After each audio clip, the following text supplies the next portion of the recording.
The chandelier above the long mahogany table sparkled like everything else that evening, artificial, polished, and threatening to shatter. To family, my father's voice rang out, slurring the F a little too much as he raised his wine glass. Everyone laughed politely. Everyone but me. I stared at the red liquid in my glass. The rim trembled slightly in my hand. My fingers were cold. Before we begin, drop a comment and tell us where are you from and from which city you're watching our videos? And after watching the whole video, don't forget to tell us what would you do in this situation? Be honest, tell me in the comments below. We read every comment. Let's begin. This was supposed to be a celebration, my younger sister Brielle's engagement to some rich tech guy named Colin, whom no one in our family knew 3 months ago. Yet somehow, every seat at the dinner table had been carefully arranged to show who mattered and who didn't. And me? I was the mistake seat. Far corner, half-shadowed, next to the caterer's swinging door. A violinist played softly near the fireplace. Waiters in crisp, white moved like ghosts. My mother, well, stepmother, sat beaming in her golden dress, diamonds flashing, a woman who never forgot to remind me I wasn't hers. Across the table, Brielle lifted her flute of champagne, laughing too hard at something Colin whispered. Everyone's attention was on them. No one noticed me slipping away. I didn't go to the restroom because I needed to. I just needed space. The walls were closing in, the air too thick with perfume, secrets, and something sour I couldn't name. But I had barely made it into the marble hallway before I felt a tap on my shoulder. A young woman in a waitress uniform stood there. Her lips trembled before her voice did. Miss Hartwell. My spine stiffened. No one called me by my full name unless something was wrong. Yeah. She looked over her shoulder quickly, then pulled something from her apron pocket. A small, folded note. She shoved it into my hand, eyes wide with panic. Then she was gone, back through the swinging kitchen door before I could say a word. I looked down at the note. For words. No greeting. No explanation. Don't drink what they gave you. For a second, my lungs forgot how to breathe. 1,000 thoughts swarmed. A prank? A threat? A joke? But my gut said otherwise. And I had learned to trust it more than I trusted most people in that dining room. My mind replayed it all. The smirk my stepmother gave me as she personally handed me that glass. Her insistence that I try something new instead of my usual soda. The way she watched me take it. I turned the faucet on and pretended to wash my hands, heart racing. Back in the room, I walked slowly, controlling every muscle in my face, forcing a practiced smile. Everything all right, Ava? My stepmother asked, voice sweet but eyes cold. I nodded. Just needed a moment. I took my seat again. Everyone was laughing now. Colin had made some joke, and Brielle was blushing like a rose about to wilt. My glass was still there. The red wine sat untouched. I picked it up, gently. Then, without a word, I reached across the table, smiling directly at my stepmother, and swapped my glass with hers. She blinked. Her fingers hovered for a moment, but she said nothing. Maybe she didn't want to draw attention. Maybe she thought I wouldn't dare. I dared. I lifted her glass, now mine, and sipped. Just a touch. Just enough to look casual. Then I set it down and watched her. 10 minutes passed. 15. That's when it started. It was subtle at first. Her hand twitched slightly. She reached for her throat. Then her eyes widened. Her mouth opened. And a strange, strained sound came out. Not words, but panic. She stood up, knocking her chair back. The room hushed. The violinist stopped mid-note. My stepmother screamed. A high, rattling scream that turned heads and made wine glasses tremble. What the? Colin stood up, his chair scraping back. Brielle shrieked. My father froze mid-sip. Something's wrong with her, someone shouted. She clutched the tablecloth, her eyes rolling, her knees giving out beneath her golden dress as she collapsed. Chaos erupted.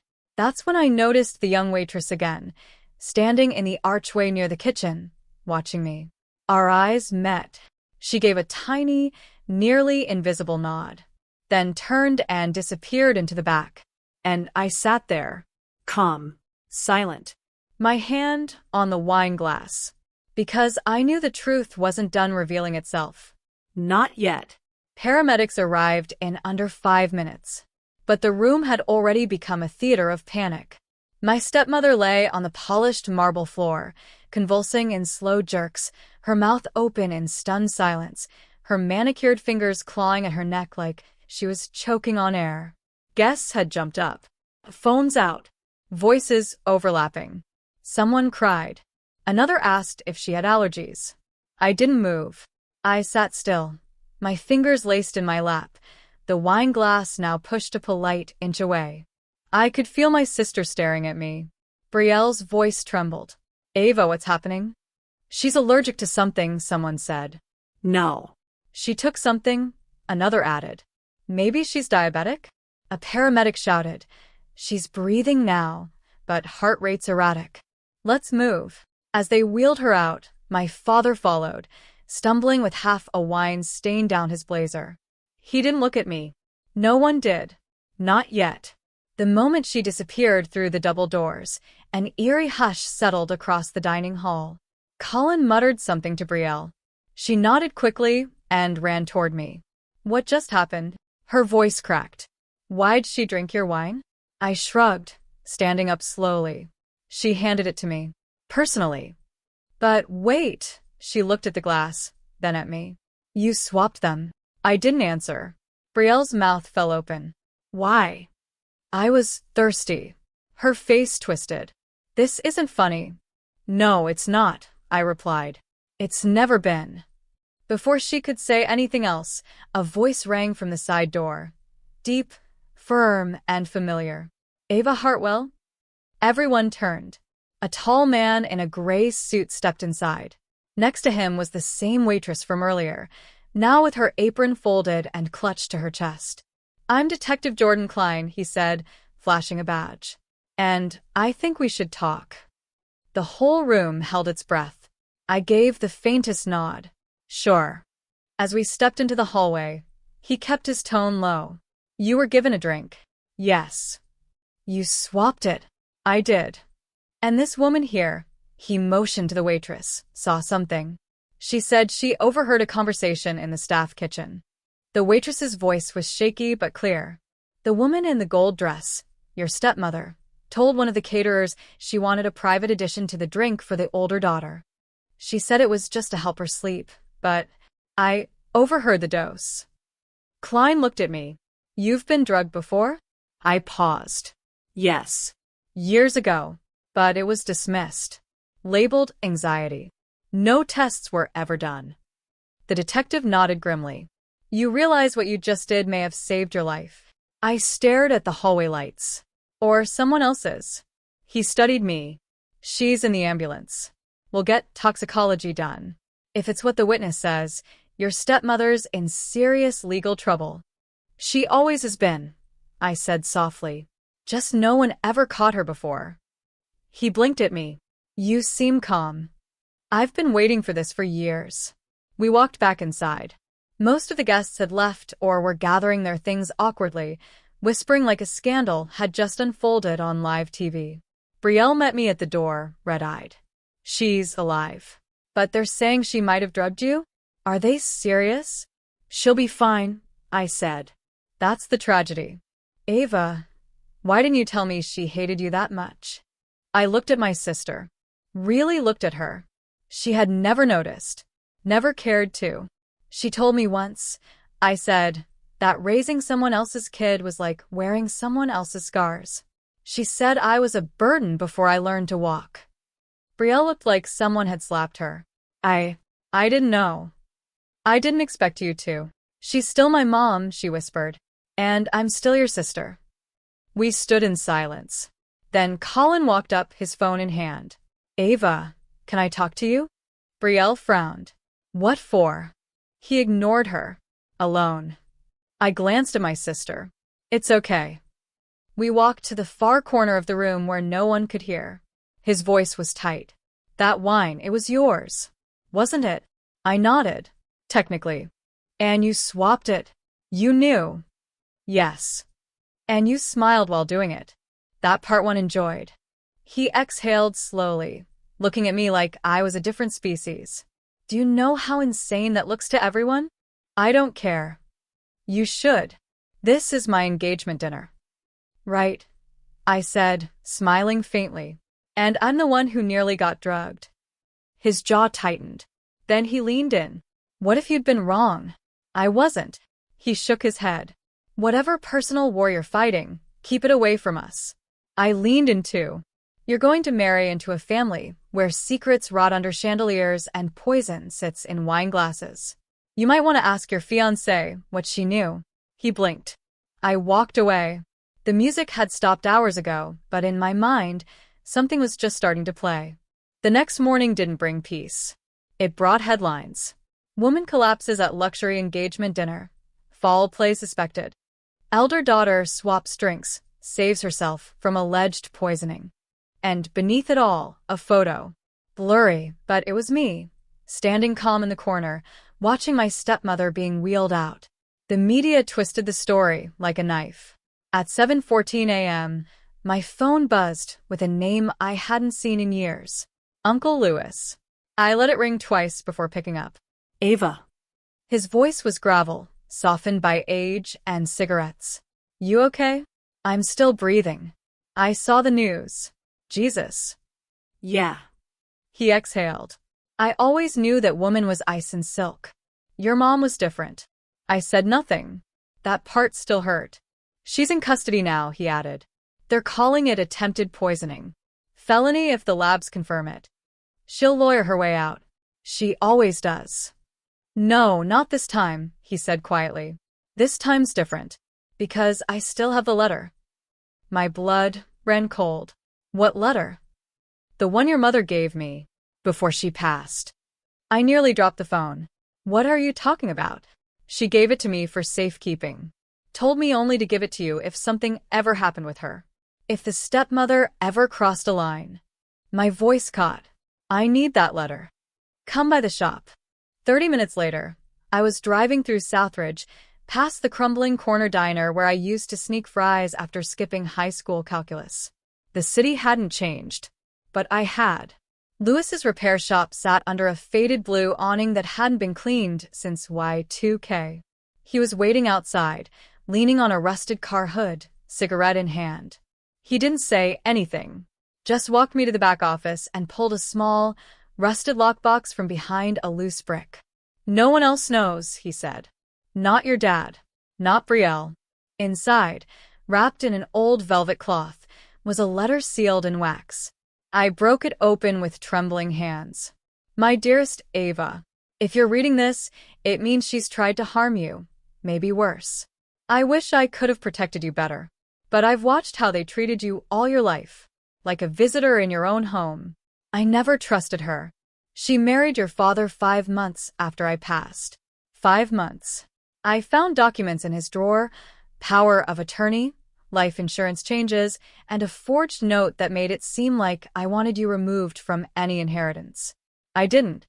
My will left everything to you, Ava. Everything. He changed it. And she helped him. I left a copy of the original will with my lawyer, Thomas Greer. He moved to Chicago. But I promise you, if you're reading this, it's time to make things right. Don't let them rewrite your story. Love, Mom. I couldn't breathe. They forged her will? I whispered. Louis nodded. Your stepmother wanted it all. The house, the money, your dad. He went along because he thought you'd never fight back. I sat down hard, the letter trembling in my hands. How long have you known? I suspected. But I didn't want to push you. You were already holding too much pain. I looked up. I'm done being quiet. He nodded. Then go find Greer.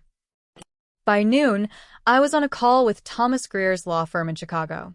He still practiced, still remembered my mother. I never knew what happened to you, he said, stunned. Your mother had me draft a completely separate will, away from your father's lawyer. But then, I never heard from anyone again. Can you send me a copy? I'll overnight it. And I'll prepare a statement. This could overturn the estate's current ownership. I smiled for the first time in weeks.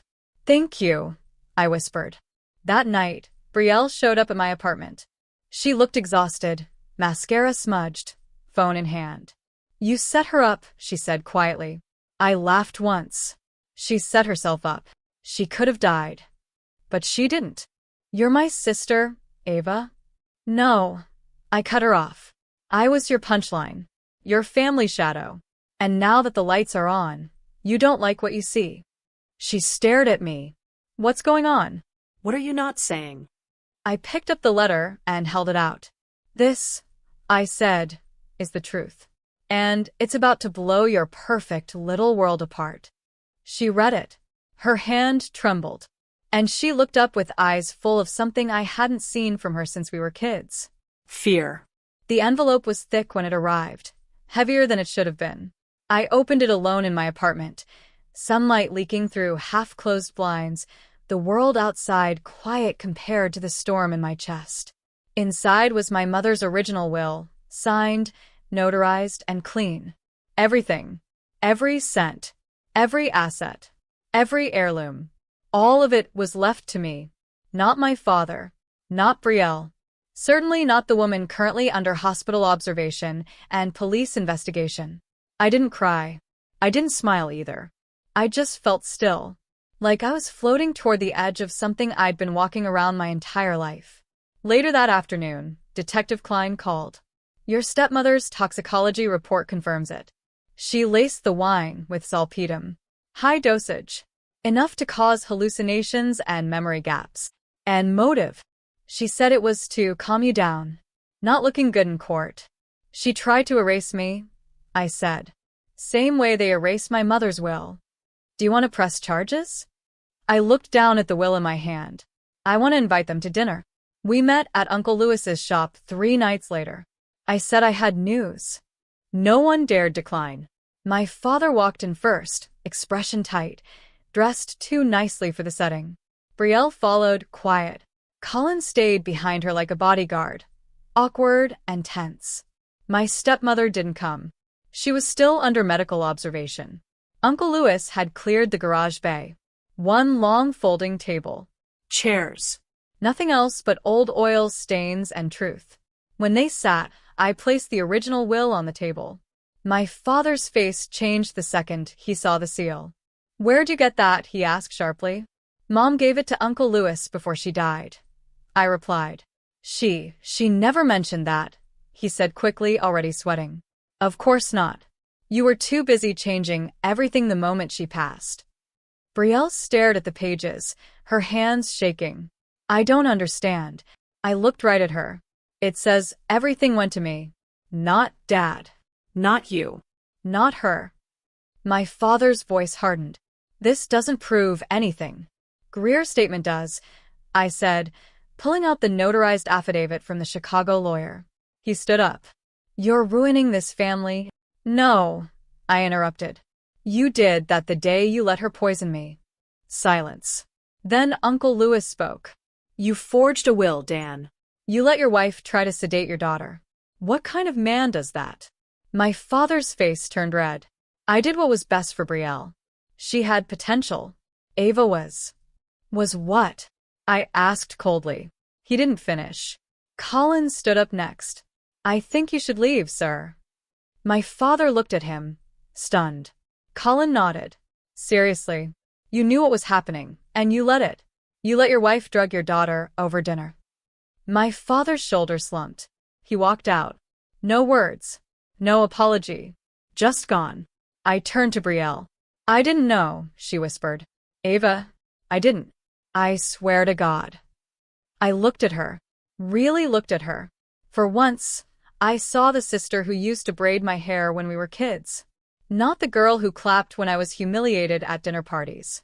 I believe you, I said quietly. But I'm still taking back what's mine. She nodded once. A slow, painful nod of acceptance. I just hope we're not too far gone, she said, voice cracking. Maybe not, I replied. But we're not there yet. I stood in front of the house I was supposed to grow up in, the one with the pale blue shutters, ivy crawling along the side, and memories buried in every creaking floorboard. Only this time, I wasn't knocking on the door as a guest. The court had ruled quickly. The forged will was nullified. My mother's original will, validated by Greer's affidavit and signature, was upheld. The house, accounts, and her personal belongings were all legally transferred to me. I didn't celebrate. I just went home. The first room I walked into was the one with the floral wallpaper, the old study where my mom used to keep journals. Nothing had changed. Except now, everything felt different. Like her presence wasn't just a memory, but a quiet echo in the air. Then came the knock. I already knew who it was. I opened the door to find my stepmother, hair pulled back, wearing sunglasses even though the sun was setting. The hospital bracelet was still on her wrist. She looked smaller, Thinner. Shaky. "You're not supposed to be here," I said calmly. "I had to see the house," she whispered. "One last time." I didn't move from the doorway. "You never loved it. You just wanted to own it." She pulled off the sunglasses. Her eyes were glassy. "I didn't hate you, Ava." "No." I tilted my head. "Then why did you try to drug me?" Her lips parted like she had some excuse lined up. But none came. "I didn't think it would hurt you," she finally said. "I just wanted you to sleep through the night. I was trying to keep things peaceful." "That's not peace. That's control." She looked past me, into the hallway. "She always loved this house," she murmured. "I hated how much she lived in it. Even after she died, her presence was everywhere." "That's what made it a home," I replied. "Your problem was trying to erase her and me." Her mouth trembled. "I never stood a chance against her memory. Or yours." "That's because we didn't lie. We didn't manipulate. We just existed. And that was enough to threaten you." She stepped back slowly. "I suppose this is where you slam the door." "No," I said. "This is where I don't." She looked confused. "You'll live with the consequences. The world already knows what you did. I don't need revenge. I have the truth. And now I have my life back." Her face twisted for a brief second, but then she nodded and walked away. No final word. No drama. Just gone. Weeks passed. Brielle came over one Sunday morning, standing awkwardly in the kitchen doorway. "I brought coffee," she said. "And I saw an old photo album in Dad's attic. Thought you might want it." We didn't talk much. Just sat on the back porch, flipping through pages of old birthdays, messy hairstyles, and memories that felt like someone else's. "I'm sorry for not seeing it before," she said. "For not seeing you." I looked at her. "I think we both got stuck in someone else's story." She nodded. "Maybe now we can start our own." The story never made it to court. The DA struck a quiet deal. Probation, psychiatric supervision, and no contact order. My stepmother vanished from the public eye. My father moved to Arizona. No forwarding address. But I stayed. In my mother's house. With her books. Her journals. Her letters. One afternoon, I found a note tucked between the pages of her old gardening book. A line that said, "Truth doesn't always come with thunder. Sometimes it arrives with silence, and that's enough." I smiled. For the first time in my life, silence felt like peace. And this time, it belonged to me.